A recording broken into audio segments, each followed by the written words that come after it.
बड़ी खबर आपको देंगे। ईरानी एयर डिफेंस सिस्टम ने इस्राएली तैयारा मार गिराया है। मलबे की फुटेज भी जारी कर दी गई है। सूबा कुज़बैन में इस्राएली तैयारे के मलबे के गिर्द लोगों का हुजूम देखा जा सकता है। ईरान के सरकारी टीवी की जारी करदा मनाजिर में इस्राएली तैयारी की तबाही देखी जा सकती है। आपको ये मनाजिर इस वक्त दिखा रहे हैं। ईरानी फ़िज़ाई दिफा ने इस्राएली तैयारा मार गिराया है। गुज़िश्ता रात से ये खबरें मौसूल हो रही थी, लेकिन कुछ प्लेटफॉर्म्स पर इसकी कोई हतमी शक्ल सामने नहीं आ रही थी।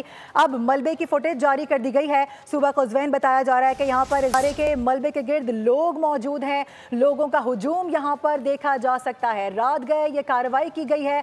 लोगों का हुजूम यहाँ पर आसपास देखा जा सकता है। ईरान के सरकारी टीवी ने ये मंजर, ये वीडियो जारी की है। इस्राएली तैयारे की तबाही इसमें वाज़े तौर पर नजर आ रही है, देखी जा सकती है। ईरानी फ़िज़ाई दिफा ने इस्राएली तैयारा मार गिराया है। फुटेज इसकी जारी कर दी गई है। सूबा कुज़बैन बताया जा रहा है कि यहाँ पर इस्राएली तैयारे मलबे यहाँ पर ढेर बने हुए हैं। लोगों का हुजूम यहाँ पर देखा जा सकता है।